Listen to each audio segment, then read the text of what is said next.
다시 갈게요. 됐어요? 네, 오늘의 주제는 선택의 기로에서 어떻게 알았어요? 네, 그 기로라는 말은 갈림길이란 뜻이죠. 갈림길. 네, 선택의 기로에서 우리 청년들이 특히 이제 개인의 또 어떤 영역에 삶의 영역에 있어서 선택을 많이 하고 또 변화가 비교적 더 이제 잦은 그러한 인생의 주기상 그러한 시기입니다. 그럴 때 어떤 것을 기준 삼아 선택하고 진로를 결정해야 할 것인가에 대해서 한번 생각해 봤으면 좋겠고 한번 이 말씀을 전해줬었습니다. 전에. 그래서 혹시 들으면서 기억이 나실 수도 있을 것 같아요. 자, 창세기 13장 말씀을 보겠습니다.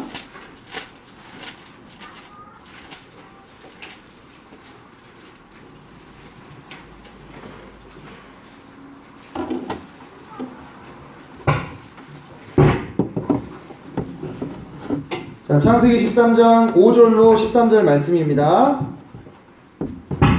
자, 교독을 하겠습니다. 잘 들리나요, 지금?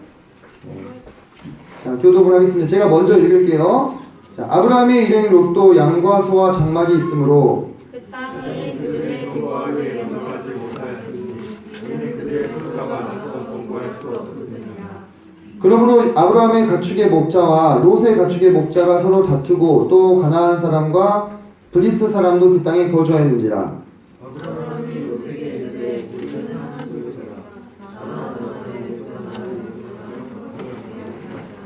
내 앞에 온 땅이 있지 아니하냐. 나를 떠나가라. 내가 좌하면 나는 우하고 내가 우하면 나는 좌하리라. 이에 롯이 눈을 들어 유다 지역을 바라본즉 서까지 온 땅에 물이 넉넉하니 여호와께서 소돔과 고모라를 멸하시기 전이었으므로 여호와의 영광 앞으로 애굽 땅과 같았더라.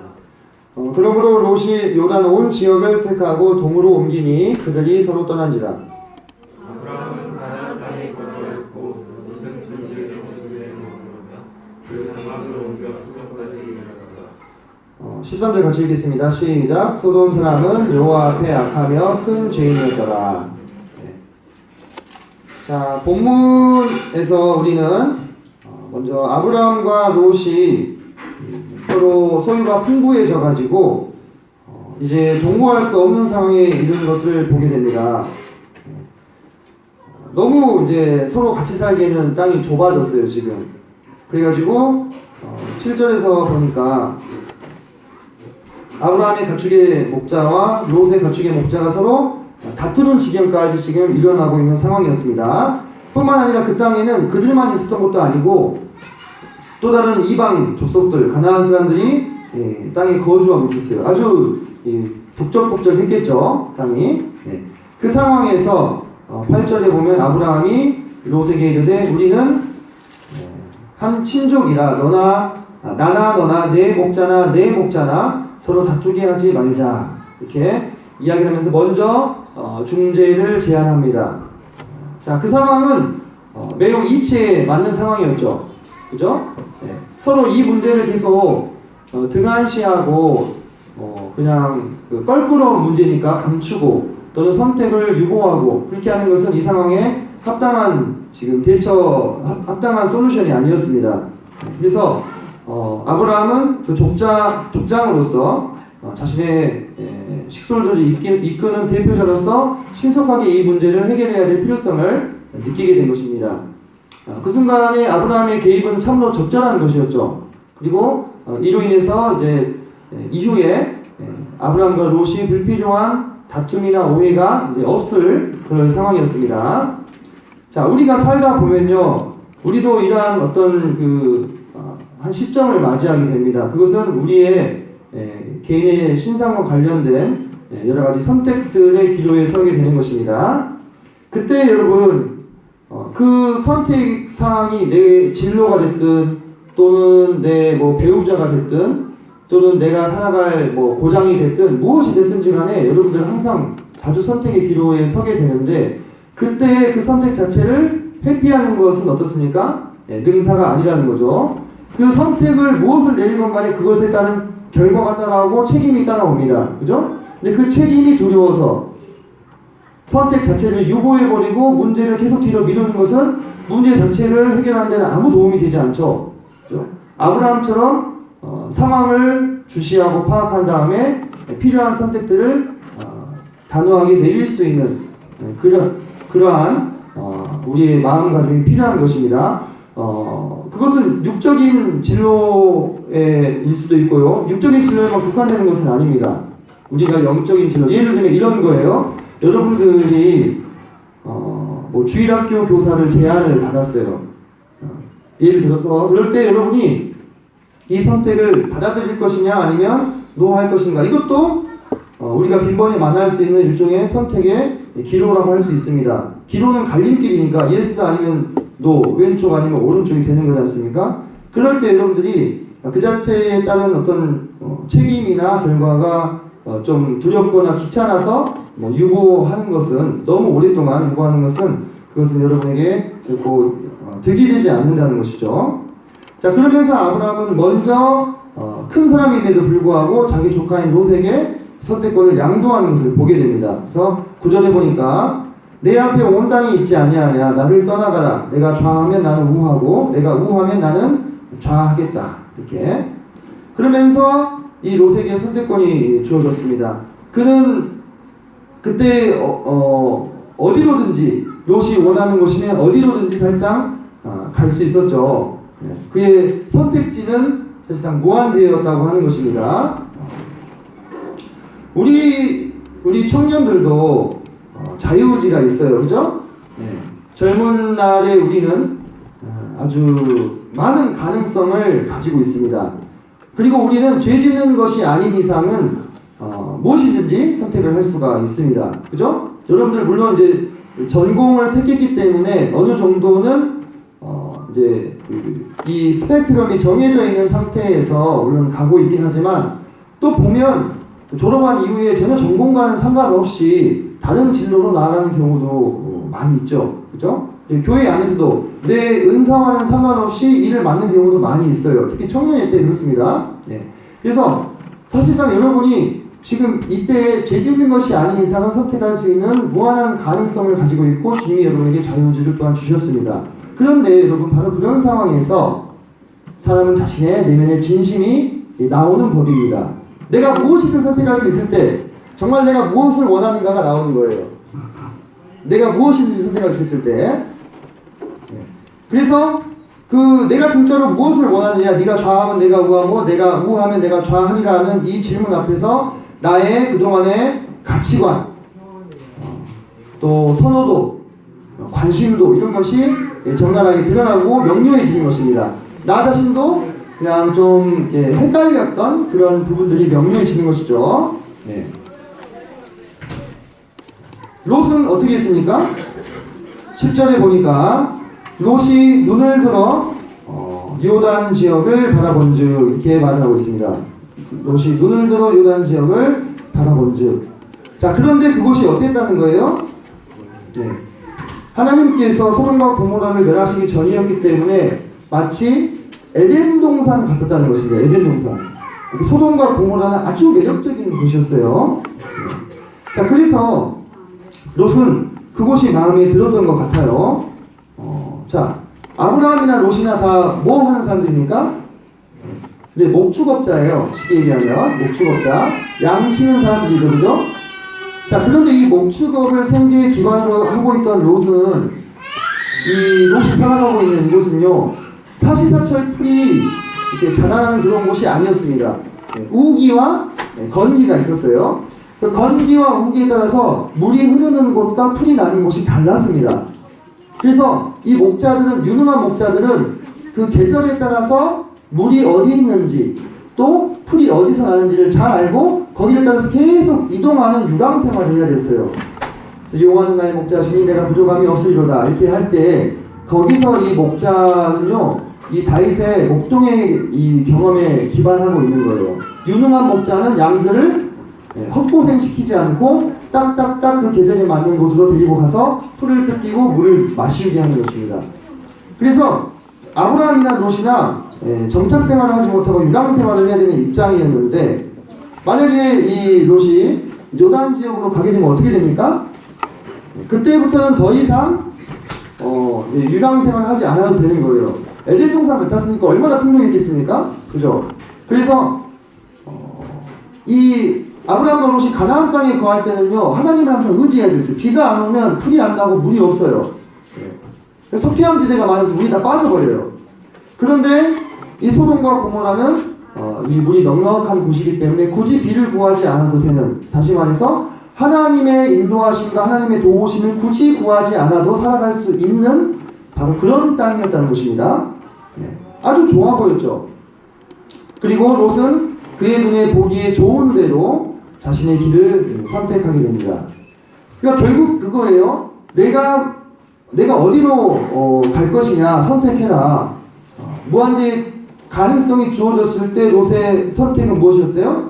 자기 눈에 보기에 좋은 에덴 동산 같은 비옥한 곳을 택했다는 것입니다. 결국 그가 무엇을 가장 중요하게 생각하는가가 드러나는 순간이에요. 드러나는 그 순간. 여러분 이 순간을 좀 주목해 보시기 바랍니다.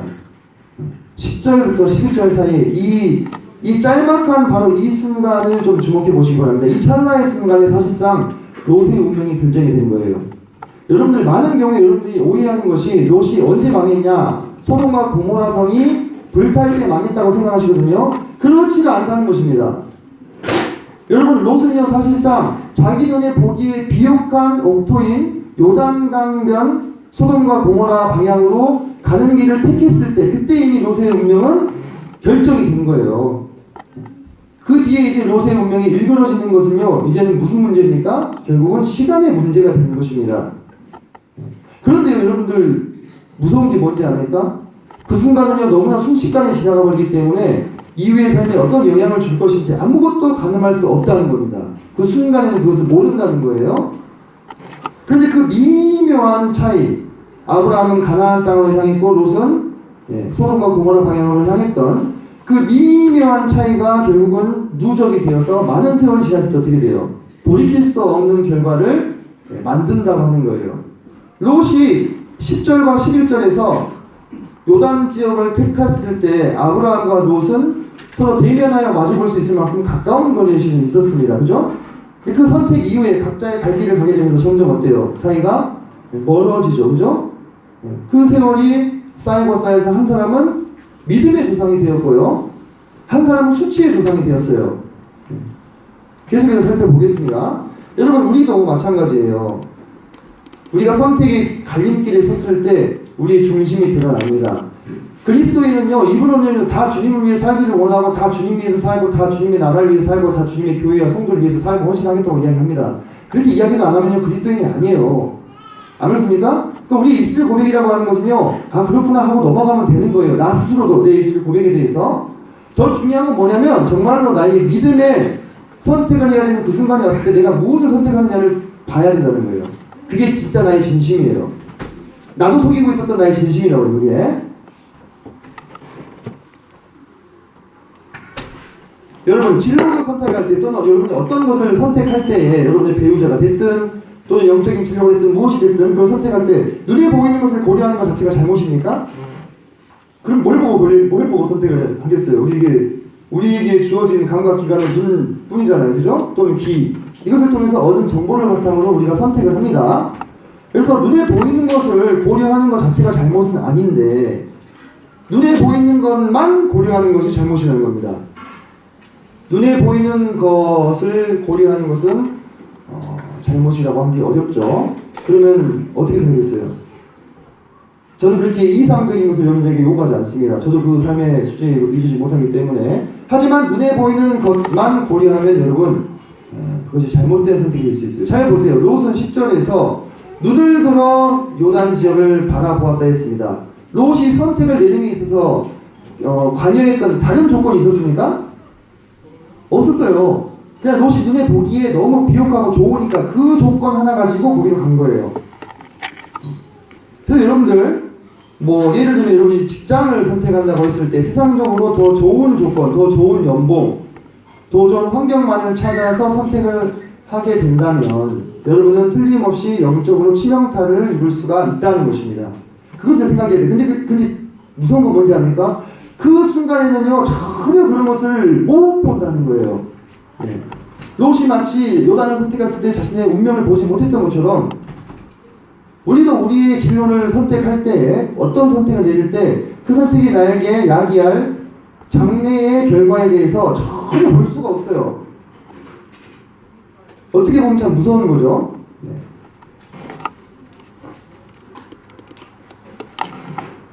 자, 여러분 직장을 선택할 때 모임이 없는 지역에 있는 직장 어떻습니까? 또는 모임이 있는 곳에 있긴 한데 너무 과중한 업무를 부과해서 신앙의 활동을 참 심각하게 저해하는, 방해하는 그런 직장이라면 어떻습니까? 네. 그런데 연봉은 막 2배야. 진짜 들어가면 돈은 잘 벌 수 있어. 그럼 여러분들, 그리고 뭐 이름 석자 얘기하면 누구나 다 알아주는 그런 직장. 그때 여러분이 뭐 여러분이 그렇다는 게 아니라 혹시라도 그런 눈에 보이는 조건들에만 입각해서 여러분이 결정을 내리게 된다면 그것은 롯의 상황과 비슷한 상황이라고 볼 수 있지 않을까요? 어떻게 생각하십니까? 하지만 내가 좀 손해를 보더라도 주님 섬길 수 있고 또 모임에 참석할 수 있는 직장을 선택한다면 여러분 어떻습니까? 여러분은 눈에 보이는 조건만 가지고 선택한 사람이 아니라는 것이죠. 그죠? 네. 단적인 예로 뭐 제가 뭐 실명을 거론하진 않겠습니다만은 모 교회에 제가 들은 어떤 형제님들의 이야기는 우리나라 유수의 아주 기업들 이름만 대면 아는 S 뭐 등다 이런 데 다니시던 분들이 뭐 연봉도 얼마나 많이 받겠어요, 그죠? 네, 성과금도 받고 어디에다가 뭐 이야기해도 떳떳한 그런 직장을 다니다가 근데 돈을 준 만큼 어때요, 세상은? 뽑아 먹죠, 그죠?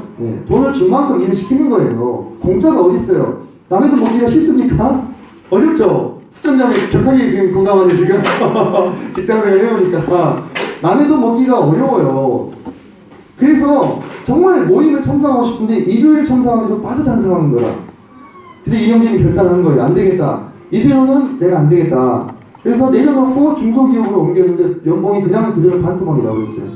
세상 같았으면 저 바보 이렇게 얘기하지 않겠습니까? 저 바보 천지 누가 막 다 들어가고 싶어서 정말 원하는 저 직장 다니면서 왜 내려놓고 이렇게 젊을 때 막 땡겨가지고 벌어야지 그런 얘기 하지 않겠어요? 그런데요 그분이 후회하지 않더라고요. 왜? 더 좋은 것을 더 좋은 편을 선택했기 때문이었겠죠. 그죠? 자, 영적인 것을 고려하여 선택을 한 사람들과 세상적인 선택을 한 사람들은요 그 순간에 별 차이가 없어 보입니다. 하지만 시간이 지나면 지날수록 각각의 선택에 따라서 판이하게 되는 결과가 삶 가운데 뒤따르게 되는 것입니다. 자, 계속 우리가 관찰을 좀 해보겠습니다. 11절 보면 그러므로 롯이 요단 온 지역을 택하고 동으로 옮기니 그들이 서로 떠난지라 이렇게 있습니다. 자, 롯은 요단편을 택했는데 그가 택한 지역의 규모가 아주 작았습니까? 그렇지 않았어요. 요단 온 지역을 택했다고 이렇게 나왔습니다. 아직 그에게 가능성이 있었어요. 그는 이제 피치 못할 사정으로 서로 헤어져야 될 상황인 것은 맞았잖아요, 그죠? 그렇다면 그가 부득이하게 요단을 택했다 할지라도 그곳에서도 세상과 이격된 삶을 살 수 있었습니다. 예를 들면 아브라함과 한 3, 4일 길 정도 떨어진 거리만 떨어져 가지고 서로 양을 치고 그죠? 그리고 틈틈이 서로 왕래하면서 교제하고 아브라함과 말씀을 나누고 하나님에 대해서 묵상하고 그렇게 살 수도 있었다는 겁니다. 이 요단 동편에 있는 도시가 소돔과 고모라만 있었던 것이 아니라는 거예요, 여러분들. 그걸 주목하셔야 됩니다. 넓은 땅이 있었어요. 넓은 땅. 그 온 편이었어요. 요단 동편 온 편. 그런데 롯은 그렇게 하지 않았습니다. 롯은 점점 더 아브라함과 멀어집니다. 그리고 어디로 가까워져 갑니까? 11절 보니까 롯은 그 지역의 도시들에 머무르며 그 장막을 옮겨 소돔까지 이르렀더라. 그러니까 처음 선택하고 바로 소돔 땅을 가는 게 아니에요, 여러분들. 본문을 잘 관찰해 보세요. 이 롯은 요단 동편을 선택하고 나서 요단 동편에 있던 여러 도시들을 전전하면서 계속 양을 키웠습니다. 그러다가 어디까지 간 거예요? 소돔까지 간 거예요. 소돔까지. 주님께서는 이렇게 말씀하셨어요, 우리에게. 너희가 선한 데는 지혜롭고 악한 데는 미련하기를 원한다. 이렇게 말씀하셨어요. 네. 자, 그런데 이 롯은 선한 자신의 영적인 스승이자 멘토였던 아브라함을 떠나 멀어져서 점점 더 악한데 지혜로워져 가고 있었다는 것입니다. 여러분, 소돔과 고모라의 소문이 요단 동편에 다 퍼져 있었을까요? 아니면 잠잠했을까요? 당연히 퍼져 있었죠. 소돔과 고모라를 찾아가면 어떤 것들이 기다리고 있는지가 소문이 퍼져 있었다는 것입니다. 잘 알 수 있었어요. 안 가보고도 미리. 네. 그곳은 소돔과 고모라는 세상을 대표하는 곳이었죠. 그죠? 당시에 가장 문명이 발전되어 있는 곳이었고, 이 세상 사람들이 생각해낼 수 있는 모든 향락과 오락거리가 즐비하는 곳이었습니다. 어쩌면 롯은 그것에 좀 호기심이 들었는지도 모르겠어요. 굳이 가지 않아도 돼 소돔 땅까지 자신이 찾아가는 것을 보게 되는데요. 이 소돔 사람들은 하나님 앞에 보시기에 악함의 큰 죄인이었다고 하는 것입니다. 하나님 보시기에 악함의 큰 죄인이면요, 세상 사람들이 보기엔 참 재밌고 유익한 벗이죠. 그죠? 서로 재밌게 뭔가 세상을 즐기며 살아갈 수 있는 그런 사람이죠. 그런데 롯은 그런 모든 소식들을 듣고 알고도 결국은 소돔까지 가게 된 거예요. 이 세상이 그렇습니다. 여러분, 한번 맛보면 어때요? 더 빠져드는 거예요. 늦게 배운 도둑질이 어때요? 더 무섭습니다. 그런 속담 아십니까? 늦게 배운 도둑질이 더 무섭다고. 이전에 척박한 삶, 맨날 돌아다니면서 양똥 냄새를 맡고 살아냈던 그 옛날의 삶의 모습을 벗어나서 이제 문명이 발달한 도시들의 맛을 보니까 이 롯과 그의 식솔들이 그냥 눈이 뒤집혀버렸어. 여기도 이렇게 좋은데 소돔에 가면 더 좋은 게 있다고? 그러면서 점점 더 편한 것, 풍요한 것, 더 자극적인 것에 이끌려서 소돔까지 가게 된 거예요. 당대의 가장 높은 문명의 수준을 자랑하던 소돔 땅에 도달하게 된 것입니다. 그리고 나서 그들은 그곳에 영구히 정착을 하게 됩니다. 그는 그의 영적인 스승인 아브라함의 본을 따르지 않았습니다. 아브라함은 어떤 생활을 했어요?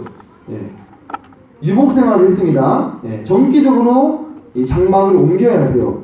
그렇지 않으면 황폐하게 버려가지고 살 수가 없습니다. 자, 우리가요, 여러분 생각해 봅시다. 이 롯의 상황을 한번 생각해 보세요. 우리가 영적인 울타리를요 벗어나게 되면요, 필연적으로 누구와 마주하게 되냐면 나의 하나님과 마주하게 됩니다. 나를 보호해 주던, 예를 들면 우리 부모님의 가정이라든지 믿는 분에 한해서요, 또는 교회라든지 이런 울타리를 내가 조금 벗어나게 되면요, 필연적으로 나는 나의 하나님과 마주해야 돼요. 그래서 그동안 내가 섬겼던 신앙이 어느 수준이었는가를 가늠할 수 있게 됩니다. 그동안 사실 영적인 공동체 안에서 뻥튀기 되어 있던 나의 신앙의 어떤 수준을 바로 보게 되는 겁니다. 근데 조금만 거기서 방심하면요, 나의 하나님이 아니라 누굴 만나게 되냐면 나의 욕망을 만나게 돼요. 그동안 영적인 울타리 안에서 잊고 살았거나 또는 억눌려 있었던 나의 욕망과 마주하게 되고요, 그 욕망을 실현시켜주는 세상의 맛을 한번 보게 되면 그들로부터는 더욱더 그것을 탐닉하고 싶어지게 되는 거예요. 롯이 그랬습니다. 아브라함과는 만나서 뭐 했겠어요? 롯, 오늘 아침에 큐티 했니? 안 했는데요.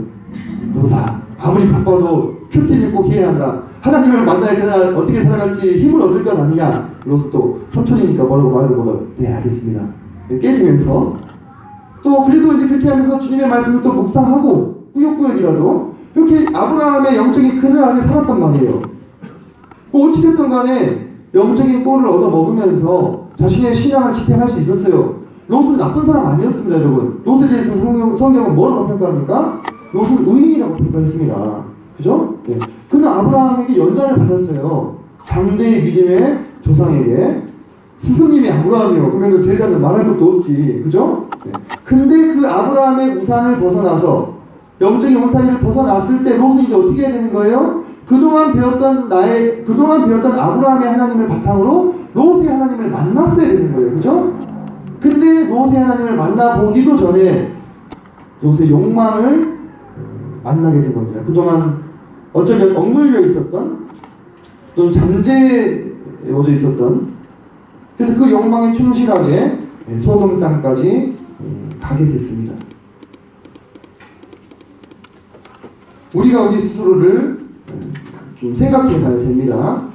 우리 청년들은요, 참 순수해요. 순전합니다. 특히 어려서부터 또 모임 안에서 자라난 청년들은 더 그럴 수도 있습니다. 물론 뭐 뒤에서 호박씨를 까고 다니는데 어쩐 일인지 저는 다 잘 모릅니다만 저는 적어도 여러분들을 순수하게 봅니다. 근데 여러분들 그렇기 때문에 뭐랄까 면역력이 더 약합니다. 그죠? 그래서 세상의 맛을 한번 보게 되면 어때요? 하고 쑥 들어가서 헤어나오지 못하는 거예요. 그래서 여러분들 목사님 자제들은 둘 중에 하나만 있어요.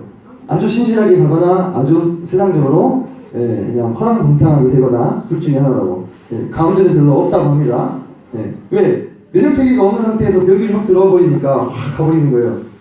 야, 좋구나 하고. 자, 그래서 여러분들 이제 이어서 좀 살펴보겠습니다. 자, 창세기 아까 14장이었죠, 그죠? 네. 자, 14장에서 좀 넘어가가지고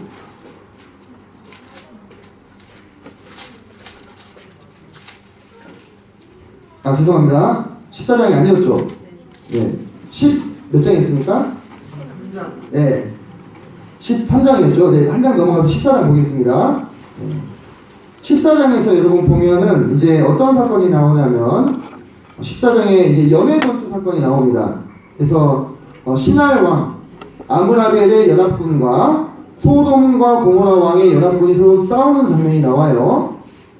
제가 본문을 다 읽지는 않겠습니다. 시간 관계상.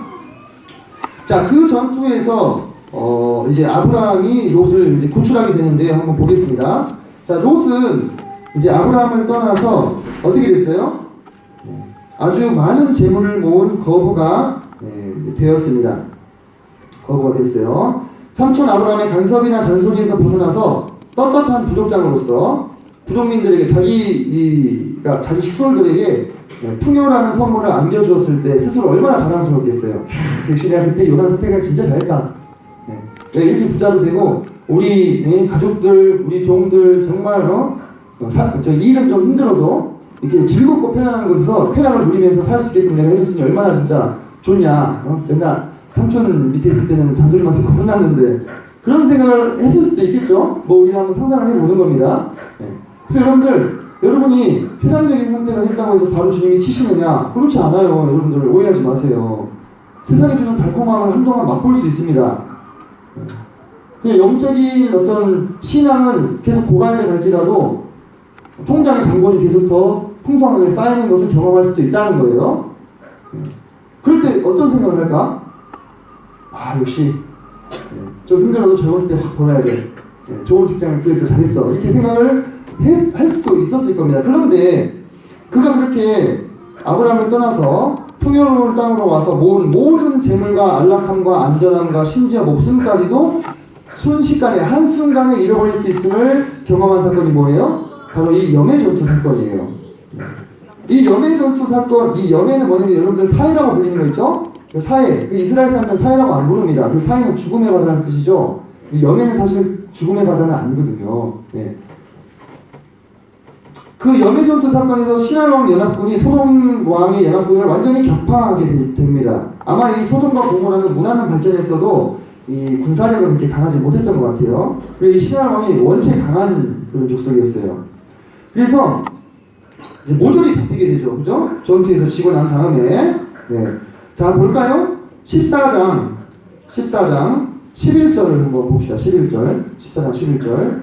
네 왕이지. 이 네 왕은 신할 왕 연합군에 속한 왕들입니다. 소돔과 고모라의 모든 재물과 양식을 빼앗아 가고 소돔에 거주하는 아브라함의 조카 롯도 사로잡고 그 재물까지 노력하여 갔더라. 보이십니까? 신할 왕이 소돔에 있는 모든 재물과 양식을 다 빼앗아가고 롯의 재물도 다 빼앗아갔어요. 롯이 그동안 그렇게 고생하며 아등바등 모았던 것 한순간에 빼앗기게 되는 것입니다. 그죠? 자, 그런데 그런 롯의 소식을 듣고 아브라함은 가만히 있을 수 있었습니까? 없었다는 겁니다. 그죠? 마치 히어로 영화에 나오는 히어로처럼 혜성같이 나타나서 4명의 이 강한 왕의 동맹군을 격파합니다. 아브라함도 동맹이 있었어요.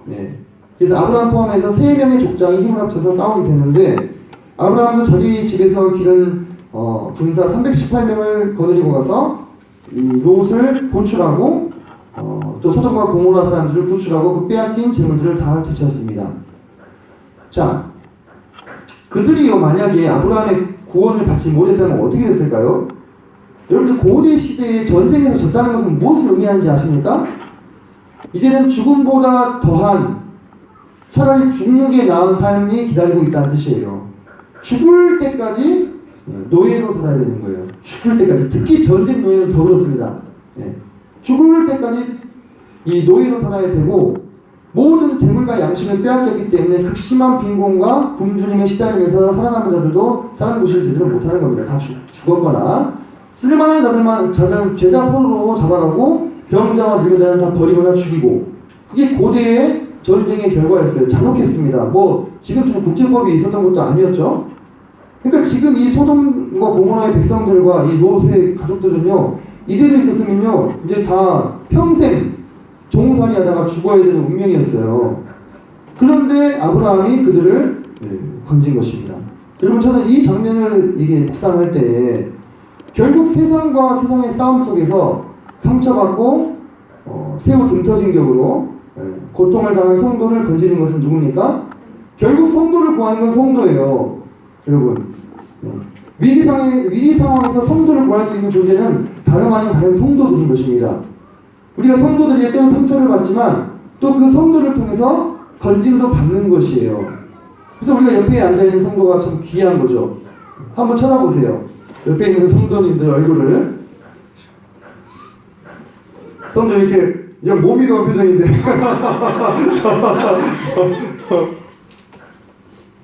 어떻게 될지 모르는 거예요. 네? 한 10년 지났는데 주영이 형제가 형님 커피 한잔 하자 하면서 또닥또닥 하면서 요즘 힘드시죠? 네, 어떻게 될지 모르겠습니다. 성경이가 기분이 좀 나쁘잖아? 네, 우리는 서로에게 서로의 운명을 어느 정도씩 담보하고 있는 관계입니다. 그렇지 않습니까? 네. 이 말들 이해 되십니까? 우리 서로에게 서로의 운명과 신앙을 조금씩 담보하고 있는 상태예요. 맡긴 상태예요. 성도를 구하는 건 성도입니다. 세상 사람이 아니고. 세상 사람이 와서 그 사람을 구해줬다. 그 성도가 아닐 가능성이 아주 높습니다. 네. 그러니까 드물거니와 사실 여러분 이 영의 전투의 고난은요 하나님이 롯에게 주신 기회였어요.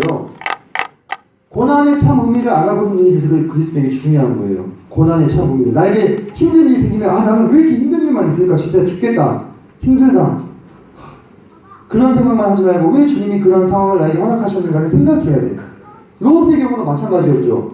롯이 신하왕 아므라벨에게 모든 재산을 빼앗기고 터덜터덜 쇠사슬에 묶여가지고 걸어가고 있을 때 뭐 말이 어딨어요. 무조건 걸어가다가 쓰러지면 죽이는 거지 뭐. 무슨 생각을 했을까요? 무슨 생각을 했겠습니까? 마음속으로 정말 내가 삼촌 아브라함을 떠나더니 이런 꼴을 당했구나. 내가 세상에 물질적인 풍요만 쫓더니 정말 내가 그동안 진짜 아등바등 고생해서 뭐 한 번에 다 잃어버리고 이런 고생을 하고 있구나. 내가 돌아가야 되겠다 라고 생각했으면 참 좋았을 텐데 그러지 못했던 것 같아요. 네, 내가 진짜 신하람 쪽에 붙었어야 됐나? 그 생각을 했었을까? 네. 롯은 자신에게 주신 마지막 기회인 이 영의 전투를 그 의미를 깨닫지 못했어요. 그는 그때 깨달았어야 됐습니다. 네. 이곳에서 더 많은 풍요를 쫓아 사는 삶도 한순간에 끝날 수 있구나. 그리고 그곳을 탈출해서 자신의 재산을 정리해가지고 다시 아브라함과 가까운 곳으로 다시 성적으로 거처를 옮겨서 영적인 삶을 회복해야 되는 거예요.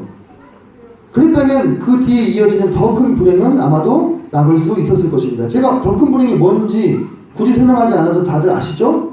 네. 그러나 그는 너무나 어쩌면 세상의 삶에 익숙해져 버렸던 것 같습니다. 죄악되고 하지만 편리하고 부유한 그곳을 다시 걸어 들어가 버리고 말았습니다. 네. 여러분 이 영의 전투 이후에 소돔과 고모라의 멸망 사건까지 시간적 간격이 얼마나 되는지는 정확하게 알 수는 없어요. 하지만 추정컨대 소돔과 고모라의 두 천사가 찾아왔을 때 그 성을 배회하는 이 비류들이 있었습니다. 그죠? 네. 그런 자들이 있었던 것으로 미뤄봤을 때 소돔과 고모라가 이 영의 전투의 피해를 충분히 회복하고 경제적으로도 다시 윤택해지고 사람들이 다시금 죄악의 죄성에 물들기에 충분한 시간이 흘렀던 때로 우리가 추정할 수 있겠죠. 그러니까 그건 짧은 시간이 아니었다는 거예요. 열매부터 끝나자마자 소돔과 고모라가 망한 게 아니고 어느 정도 회복이 되고 다시 사람들이 이제 먹고 사는 문제가 회복이 되면 또 뭘 지어요? 죄 지기 시작하잖아요. 그죠? 그런 충분한 시간이 있었다는 거예요. 다시 말해서 롯이 마음만 먹으면 소돔과 고모라를 얼마든지 떠날 수 있는 기회가 충분한 시간이 주어졌다는 것입니다. 그러나 이제 때가 되어서 주님의 인내와 은혜의 때가 다하고 심판의 날이 찾아왔습니다. 19장 한번 보실까요?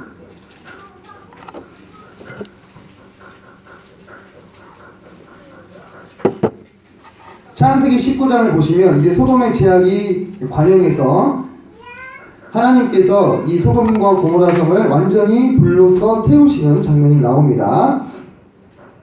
자, 이때 우리가 참 여러 가지를 또 볼 수가 있는데요. 이때 롯은 자신의 사위들에게 말해서 사위들을 데리고 이제 탈출을 하려고 했어요. 사위들이 롯의 그 쉽게 자기 장인어른의 말을 어떻게 생각해요? 농담으로 여기잖아요, 그죠? 예. 그 딸들도 나중에 하는 행동들을 봤을 때 이 롯이 정말 이 집의 가장으로서 적절한 영향력을 좋은 영향력을 행사하고 있었을까에 대해서 많은 의문이 좀 생기게 되는 겁니다. 사이들이 장인어른이랑 농담 따먹게 하고 있었어요. 실은요 옛날에는요 그 집안의 가장이나 어른의 권위가 지금보다 훨씬 더 강하던 시대였거든요. 장인어른이 말씀하시면 그냥 들어야 되는 그런 시대였음에도 불구하고 사이는 대수롭지 않게 생각을 했다는 거죠. 롯이 그 집안 안에서 영적인 가장으로서 또族장으로서의 어떤 권위와 영향력을 많이 잃어버렸다는 느낌을 좀 지우기가 어렵습니다. 그리고 그날 하나님께서 말씀하신 대로 소돔과 고모라가 완전히 불에 탑니다. 그리고 롯은 아무것도 건지지 못했어요. 다시 한번 염해 전투 때도 탈탈 털렸는데 이번엔 정말 불에 다 타버렸죠. 그냥 정말 간신히 목숨만 건져서 빠져나오게 되고 그 뒤에 이어지는 사건들로 인해서 롯은 정체성을 잃어버린 그리스도인이 선택의 순간에 자기 자신의 안목에 의지해서 이 세상이 약속하는 풍요에만 의미를 두었을 때 바로 그 선택이 그 그리스도인을 어떻게 파멸시키는가를 보여주는 영원한 표시가 되고 말았습니다. 샘플이 되고 말았던 거예요. 사례가 되고 말았던 것입니다. 자기 자신의 안목에만 사로잡혀서 어떤 결정을 내렸을 때 그 결정이 그리스도인을 어떻게 파멸시키는가 그것을 보여주는 영적인 교훈과 사례가 되고 말았어요. 얼마나 어떻게 보면 수치스러운 겁니까? 그죠? 네. 더한 것은요, 롯의 그릇된 선택은 자신만 불행하게 만들고 끝난 게 아니었다는 거죠. 이 19장에 30절을 보면은 자, 롯이 소알에 거주하기를 두려워하여 두 딸과 함께 소알에서 나와 산에 올라가 거주하면서 굴에 거주하는 처지가 됐습니다.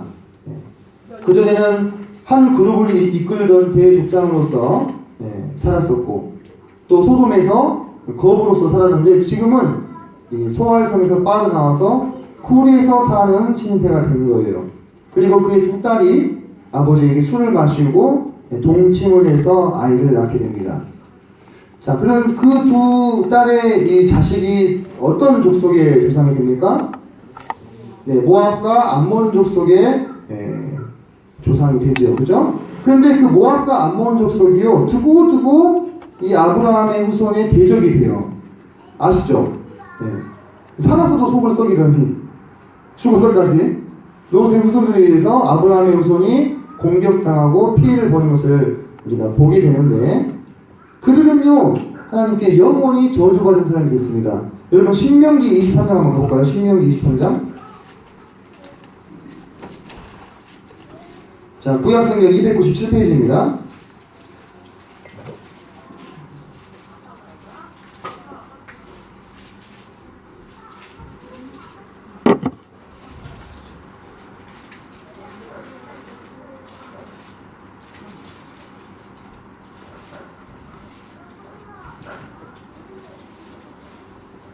자, 23장 3절을 보겠습니다. 3절.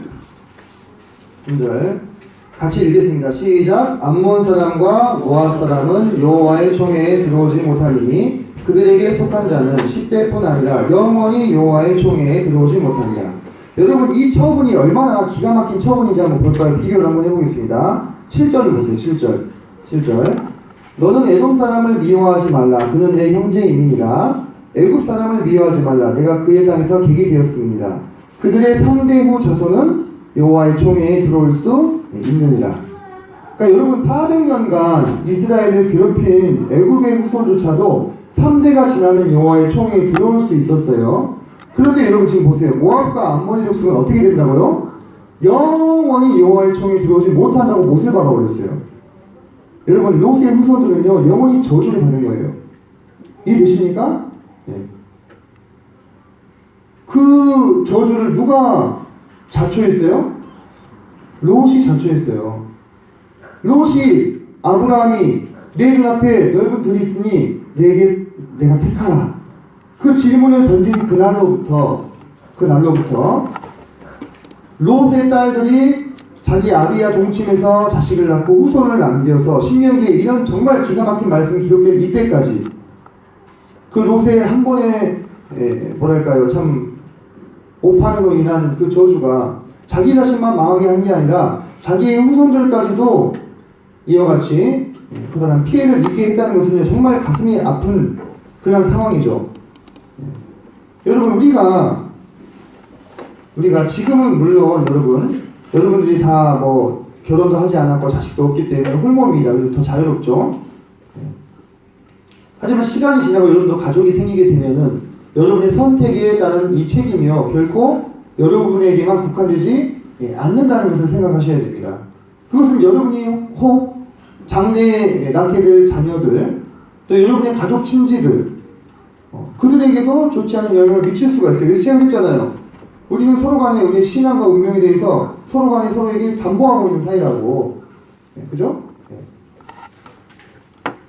참 이와 같은 기가 막힌 상황을 초래하게 된 것은 바로 롯이 안목에 의거한 선택을 하고 세상의 물질의 풍요만 쫓아서 소돔 땅으로 걸어 들어갔기 때문입니다.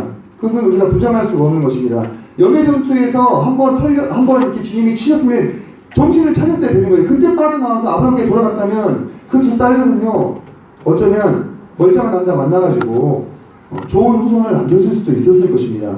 그리고 아브라함과 계속해서 교제하면서 이 영적인 이 후손들을 남길 수 있었을지 모르겠습니다. 그냥 그렇게 되지 않았습니다. 자, 우리는 소돔과 고모라가 멸망된 이 장면으로 다시 한번 돌아가 보겠습니다. 19장에.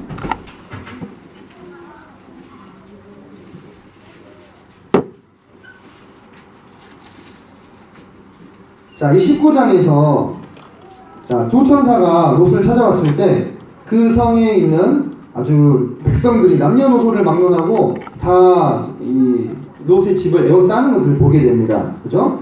자, 6절 볼까요? 롯이 문 밖에 무리에게로 나가서 뒤로 문을 닫고 이르되 청하노니 네 형제들아 일어나게 행하지 말라. 이렇게 하면서 말립니다. 그죠? 근데 9절에 보면 그들이 이르되 너는 물러나라.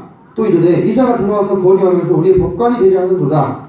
이제 우리가 그들보다 너를 더 헤아리라 하고 롯을 막 밀치는 거예요. 이 상황 잘 아시죠? 그죠? 자, 두 천사를 내놓으라는 폭도들의 요구를 롯은 거부합니다. 당연한 대처죠. 그런데 이 소돔인들의 반응이 우리에게 많은 것을 생각하게 합니다. 여러분, 한번 생각해 보세요. 여러분, 이 소돔에 지금 살아있는 이 사람들이 어떤 사람들이에요? 신할 왕에게 포로로 잡혀가다가 누구 덕에? 아브라함 덕에 생명을 건진 사람들이에요. 그죠? 그 사람들이 살아가지고 여태까지 살고 있는 거예요. 근데 그 아브라함의 조카가 누구예요? 롯이잖아요. 그죠? 그러면 롯을 마땅히 어떻게 해야 됩니까? 생명의 은인의 조카인데, 그죠? 생명의 은인의 조카면 정말 떠받들고 감사하게 생각하고 귀중하게 다뤄야 될 거 아닙니까? 적어도 롯이 하지 마라 하면 그래도 아브라함의 조카니까 이렇게 하면서 돌아가야 되는 것이 맞거든요. 근데 이 소돔 사람들은요, 앞뒤가 없어요. 경고 없는 사람들이 정말 그 음욕에 사로잡혀가지고. 이 구절의 이 표현은요, 아주 이 순화된 것이고요. 개역 한글 번역에는 뭐라고 나오냐면 롯에 대해서 이 사람들이 뭐라고 얘기합니까?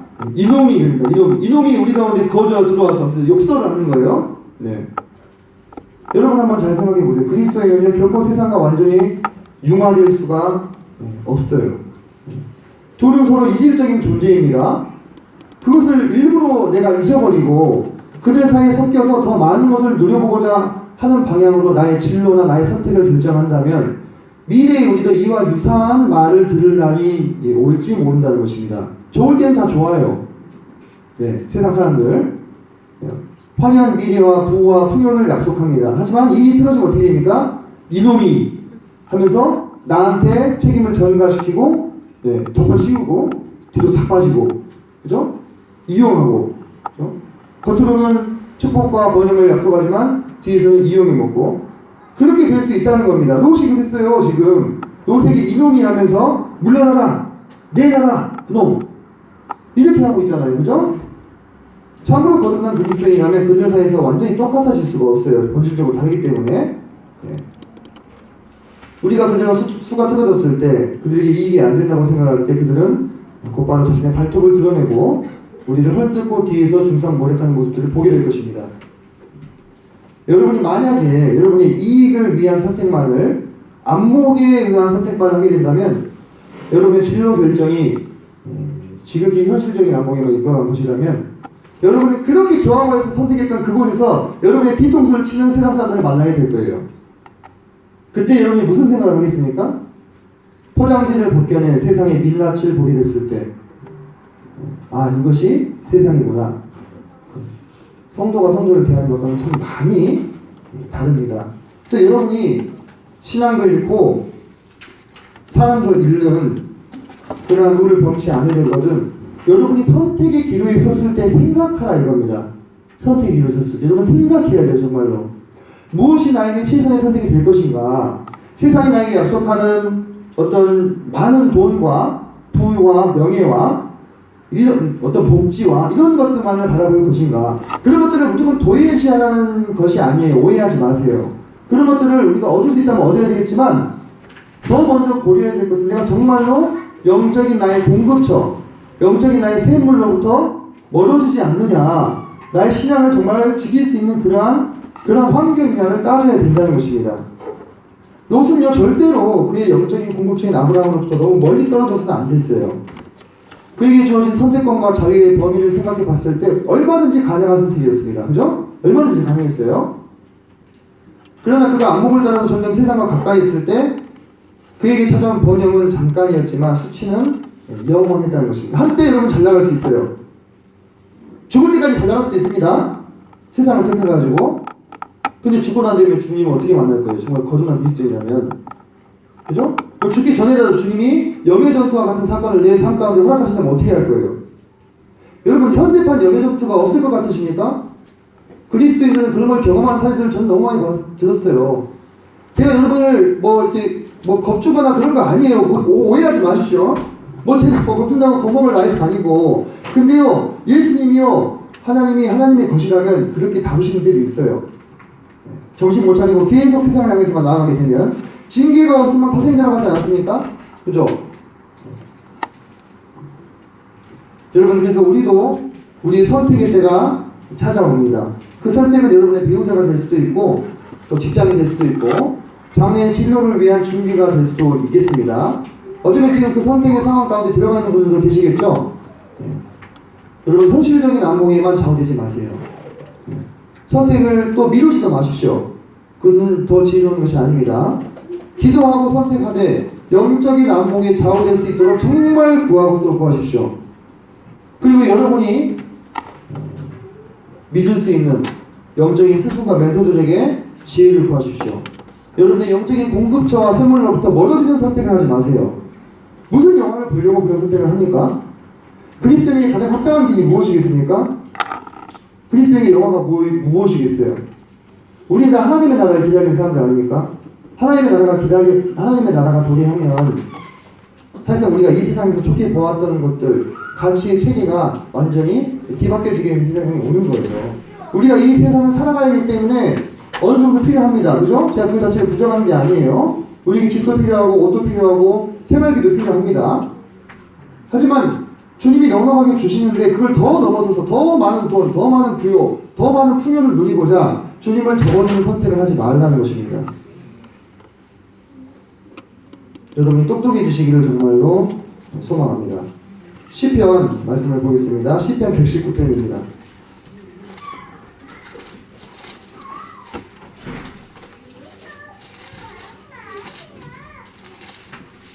자, 119편 1절부터 6절을 같이 읽겠습니다.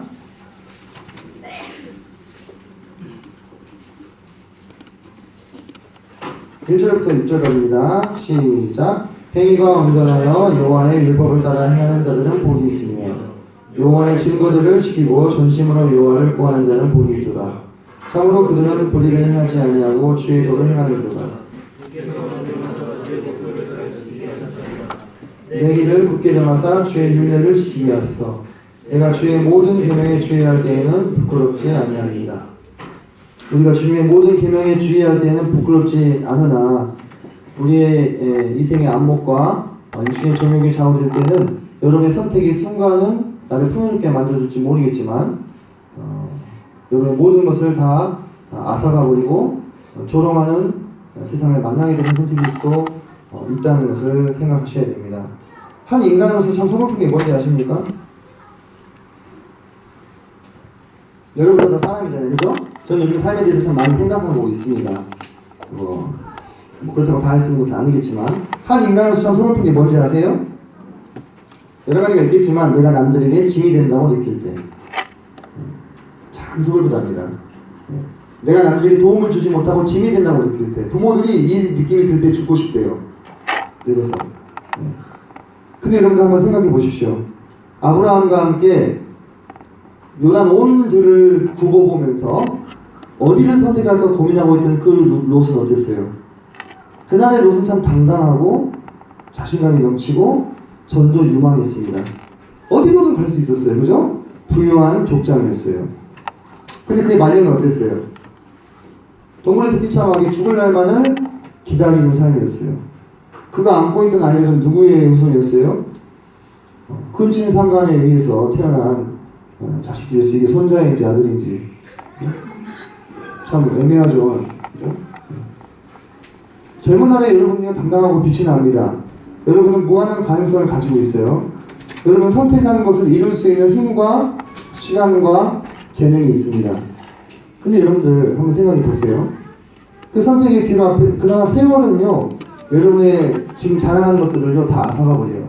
여러분도 얼굴이 쭈글쭈글해지고 건망증이 생기고 뭔가 도전하기는 너무 늦어버린 날들이 옵니다. 그죠? 네. 세월은 여러분이 지금 자랑하는 것들을 다 앗아가 버려요. 그래서 여러분이 선택의 길 앞에서 신중하게 기도로서 하나님의 뜻을 구하여야 돼요. 그리고 내 안목보다 주님의 안목을 의지한 자는 세월이 흘렀을 때에 바로 그 선택의 순간의 미묘한 차이로 인해서 존귀함을 얻고 타인의 버팀목이 되고 그늘이 되어지고 교회 안에서 기둥 같은 존재로서 주님을 섬길 수 있게 되는 것입니다. 그런데 이 땅에 속한 안목만으로 섣부르게 내 눈에 좋아 보이는 것을 선택하게 되면은 시간이 지나면 지날수록 여러분의 젊은 날에 그 당당하고 아름다웠던 빛을 다 잃어버리고 수치와 후회만 남는 거예요. 이제 살긴 살겠죠. 어떻게든 살긴 살 겁니다. 사는 게 사는 거니까 그렇게 살길 바랍니까? 우리 단순히 생존하기 위해서만 존재하는 자들이 아니잖아요. 우리 살려고 존재하는 자들이에요. 그죠? 우리 생존하려고 간신히 목숨만 건지려고 사는 사람들이 아닙니다. 우리는 주님이 우리를 불러주신 그 소명에 맞춰서 우리 삶을 아름답게 완성시켜 나가기 위해서 사는 자들입니다. 여러분 어제 제가 동티모르 학생들을 데리고 광주 국립박물관에 갔어요. 거기 2층에 보면 고려시대의 청자와 백자들이 진열이 되어 있습니다. 제가 그걸 보면서 한 가지 생각을 한 게 있었어요. 그 청자와 백자 중에 똑같은 모습은 하나도 없었어요. 그죠? 근데 같이 갔던 청년들 어때요? 그것을 봤을 때 아름다웠죠? 그죠? 네, 저마다의 자태와 모양을 뽐내면서 아름답게 전시장 안에 진열되어 있었어요.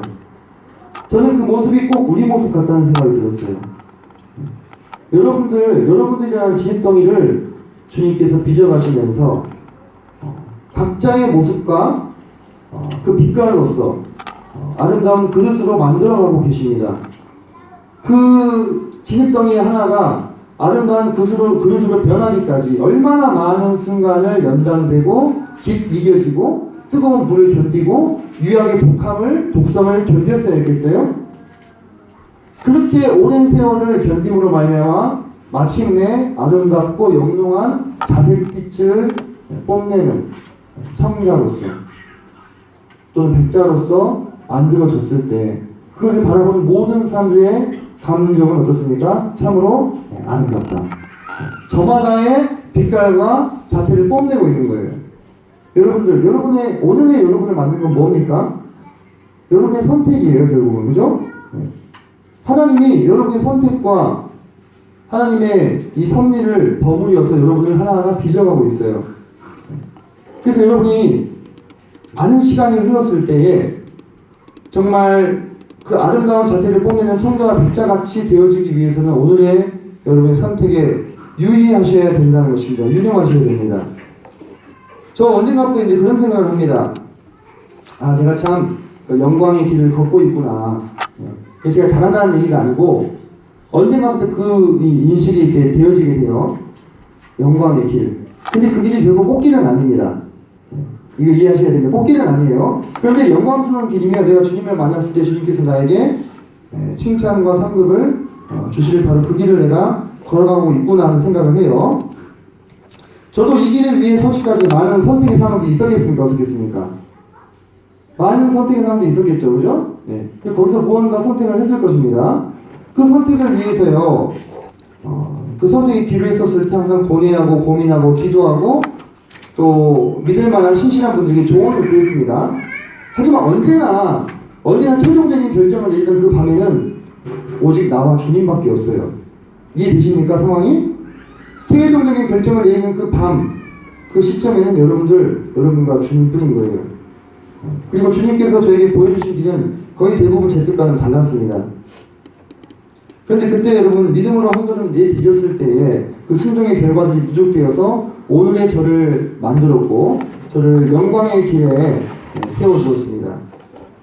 제 이런 이야기들이 여러분에게 도움이 되기를 바라는 것은요, 저는 여러분들보다 불과 몇 발짝 앞을 걸어가고 있는 사람이에요. 그죠? 네. 저는 이미 아직 걸어온 길보다 걸어가야 될 길이 더 많이 남은 사람이죠. 그죠? 네. 모든 일을 거의 다 이제 마무리하시는 우리 성인 장로 형제님들의 이야기도 참 도움이 될 겁니다. 네. 그분들의 이야기는 밤하늘에 비유하자면 별과 같은 거예요. 별빛을 통해서 우리가 길을 가늠하잖아요, 방향을. 근데 여러분들 별빛만 갖고 살 수 있어요? 여러분의 발밑을 비춰줄 가로등 불빛도 필요하지 않습니까? 제 이야기가 여러분에게 그런 이야기가 되길 바라는 거예요. 여러분들이 지금 젊은 날의 시간이 속히 갑니다. 정말 속히 갑니다. 여러분들의 선택이 중요합니다. 하지만 여러분이 어떤 선택을 하든 간에 좀 주님과 함께 여러분의 안목에만 좌우되지 않은 선택을 하게 될 때 여러분들 그 선택들이 모아져서 여러분 안에서 버무려져서 여러분을 영광의 길을 위해 세우게 될 거예요. 믿음의 길 위에 세우게 될 것입니다. 그 길을 계속 충성스럽게 걸어가게 됐을 때 그 길 끝에 누가 있어요? 주님이 계시는 거예요. 저도요, 이 길을 걸어가면서요, 걸어가기 전에도 넘어질 뻔한 숱한 상황들이 있었습니다. 저라고 없었겠어요? 몇 발짝만 벗어나면 여기 제가 있을 수가 없어요. 몇 발짝만 내가 벗어났다면, 몇 발짝만 벗어난 선택을 했다면 생각해보면 참 아찔하죠. 그럼에도 불구하고 주님은 지금까지 제 길을 신실하게 인도해 주셨고 올바른 선택을 할 수 있게끔 이끌어 주셨습니다. 때로 종종 아픔이 있었을지라도 그래서요 제가 지금 이 길을 걸어가고 있을 때 때로요 좀 버거움을 느껴요. 여러분만 삶이 힘든 게 아니에요. 네. 여러분만 선택이 힘든 게 아니에요. 저도 그래요. 지금도. 네. 그런데 그럴 때 제 지혜와 총명이 참 모자람을 항상 느낍니다. 그래서 더욱 절박하게 주님을 의지하게 돼요. 참 숨이 꼴딱꼴딱 넘어가게 살고 있어요. 여러분들이 뭐 굳이 그런 얘기 궁상맞게 다 할 필요 없겠죠, 그죠? 네. 할 필요 없겠죠. 그런데요, 여러분, 숨을 헐떡이면서 걸어가지만 그 과정 가운데 주님이 나와 함께 동행하고 있음을 느껴요. 그때 드는 안도감이 얼마나 큰지 아십니까? 내가 있어야 할 곳에 있구나 하는 이 안도감. 내가 있어야 할 곳에 있구나 하는 이 안도감. 여러분, 그런 경험 있는지 모르겠는데, 회사 다닐 때 회식 자리 가잖아요. 회식 자리가 어때요? 아주 가시방석이 아닌 것 같이 불편하죠. 그죠? 그러다가, 이제, 적당히 분위기 봐가지고 빠져나와가지고 예배당에 왔어. 그 성도님들이 같이 찬양을 부르고 있어요. 그때 안도감이 어때요? 내가 진짜 있어야 할 곳에 있구나. 내가 와야 할 곳에 비로소 왔구나. 그런 느낌 들지 않습니까? 근데 그런 느낌을 우리가 인생을 살아가면서도 느껴야 돼요. 내가 정말 잘하고 있나? 내가 정말 올바른 방향으로 나아가고 있나? 자꾸 체크하고 돌아보게 되잖아요. 여러분만 그런 거 같습니까? 나도 그래요. 저도 그렇다니까요. 저는 이제 거의 이제 선택할 것이 큰 것은 거의 다 선택이 돼버렸어요, 이제. 네. 별로 선택할 것이 없어요. 네. 그럼에도 불구하고 지금도 그런 생각을 한다니까요. 내가 정말 잘 걸어가고 있나? 내가 정말 잘 살고 있는 게 맞나? 근데 그럴 때마다 숨을 헐떡이며 걸어가고 있을 때 그 옆에서 나와 함께 동행하시는 주님을 느낄 때 안도감이 든다니까요. 내가 정말 잘 살아가고 있는 것이 맞구나. 내가 있어야 될 곳에 있는 것이 맞구나. 아마 여러분도 신앙의 길을 걸어가면서 하루가 멀다 하고 많은 고민과 번민 가운데 빠질 거라고 생각이 됩니다. 여러분도 그런 생각하죠. 내가 정말 살아가고 있는 모습이 이게 맞나. 네. 여러분이 주님의 사람이라면 주님은 결국 여러분을 버리지 않고 떠나시지 않아요. 제가 확신할 수 있습니다. 그리고 여러분이 주님의 사람이라면 여러분이 많은 고민과 번뇌를 경험하겠지만 결국은 주님을 선택하게 될 겁니다. 결국은. 나는 여러분들이 흔들리지 않고 피울 거라고 생각하지 않습니다. 왜냐하면 나도 흔들리고 있으니까. 떨리는 지나쳐리라는 시 제가 저번에 한번 읊어드렸던 거 기억나십니까? 여러분들 나침반이 고장나지 않다는 증거는 뭐예요? 정복을 가리키기 때문인가요? 아니에요. 계속 흔들리지만 이게 멈추지 않아요. 그죠? 흔들리지만 북쪽을 향하고 있다는 거. 그것이 그 나침반이 살아있다는 증거거든요. 그게 멈추는 순간 어때요? 고장이 난 거예요. 그죠? 떨림이 멈추는 순간 고장이 난 거예요. 여러분이 신앙의 길이 됐건 세상에서의 진로가 됐건 무엇이 됐건 그런 번뇌와 고민을 겪는 것이 어찌 보면 당연하고 그렇지만 그 번뇌와 고민 끝에 결국은 여러분은 주님을 선택하고야 말 거라는 것입니다. 왜? 여러분이 주님의 사람이니까. 그렇지 않고 튕겨져서 나가버린다면 애시당초 주님과는 어쩌면 관계가 없는 사람이 있을 수도 있어요. 선택의 길 앞에서 여러분들 너무 두려워하지 마십시오. 이 선택으로 해서 내가 어찌 될까? 롯과 같이 되는 것은 아닌가? 두려워하지 마시고 여러분과 동행하시는 주님을 의지하고 믿음의 눈으로 바라보고 선택하시기 바랍니다. 세상에 좋은 것만 보고 선택하시면 여러분들 훗날에 롯과 같이 후회하는 날이 찾아올지도 모릅니다. 자, 여러분과 함께 나누고 싶은 찬양이 하나 있어요. 여러분들 스마트폰 있죠? 스마트폰으로 한번 검색을 해보시면 나의 예배를 받으소서. 이 찬양 아십니까? 네, 나의 예배를 받으소서. 이 찬양 아시죠? 네. 구글로 치면은 구글에 이 악보가 떠요. 나의 예배를 받으소서. 이 찬양 함께 부르고 기도하고 마치었으면 좋겠습니다. 제가 피아노 반주를 할까요? 예. 지혜 자네 할 수 있나? 알죠 이거? 예.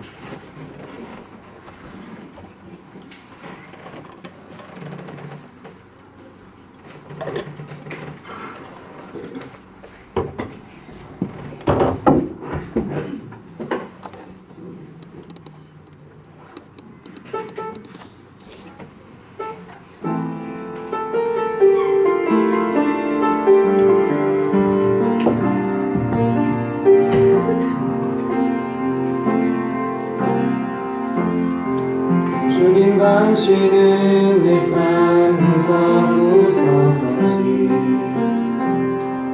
잘하시며 나를 응원하시는 분 내 길을 밝혀서 영원한 새 하시며 나를 격려하시는 분 크고 작은 갈등을 겪고 나지만 항상 결국 당신을 선택합니다. 나의 유일한 고백의 대상은 오직 아름다운 당신뿐입니다. 나의 유일한 고백의 대상은 오직 아름다운 당신뿐입니다. 나의 예배를 받으소서. 홀로 영광을 받으소서. 주여 나의 주여. 아멘. 찬양의 가사처럼 여러분, 우리가 때로 크고 작은 갈등을 겪습니다. 선택의 기로에서 방황하기도 합니다. 내 신앙과 삶이 흔들릴 때도 있습니다. 하지만 결국 우리가 그 고뇌와 흔들림의 끝에 주님을 선택하는 것, 주님을 선택하게끔 이끄시는 것, 이 은혜로 우리가 사는 것이거든요. 하나님께서 여러분을 결코 놓지 않고 결코 버리지 않으신다는 이 확신 가운데서 여러분도 주님을 믿는 마음으로 믿음의 선택을 하시는 우리 청년부가 되기를 진심으로 소망합니다. 기도하고 마치겠습니다. 아버지 하나님, 오늘 롯의 이야기를 통해서 우리가 선택의 길을 섰을 때 무엇에 근거하여 우리의 길을 택하여 나아가야 할지를 좀 상고해 보았습니다. 안목에만 이끌려서 세상이 주는 향락과 번영을 쫓아갔을 때 롯은 그 마음이 가리워졌고 하나님이 주신 마지막 긴 염의 전투에서조차도 좀 교훈을 받지 못하고 여전히 그 가운데 머물다가 결국 모든 것을 잃고 영원한 수치 가운데로 들어갔던 것을 보게 됩니다. 아버지 하나님, 여기 모여있는 우리 청년들 단 한 명도 이 롯과 같은 어리석은 선택을 하지 않도록 지금 도와주시고 우리에게 주님께서 보여주신 영적인 샘물과 영적인 울타리를 벗어나지 않도록 지금 저희에게 지혜를 주시기를 제가 간절히 기도합니다. 바로 주님께서 부르신 우리 청년들을 하나하나 이름으로 아시고 또 이들을 격려하시고 함께 동행하신 줄을 믿습니다. 청년들이 마음 가운데 우리와 함께 동행하시는 주님에 대한 확신을 가지고 두려워하지 말고 참 주저하지 말고 자신들의 삶을 힘있게 살아나갈 수 있도록 지금 힘을 주시고 감사함 주시기를 간절히 시간 기도합니다. 존귀하신 주 예수님의 이름으로 감사를 드리겠습니다.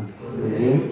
자, 지금 16분인데 20분, 5시 20분에 모여서 소그룹별로 소그룹 3 나눔 교제 시간 갖겠습니다. 오늘 들은 말씀을 바탕으로 교제하셔도 좋고요. 저는 여러분의 삶을 간절하게 나누는 것도 좋겠습니다.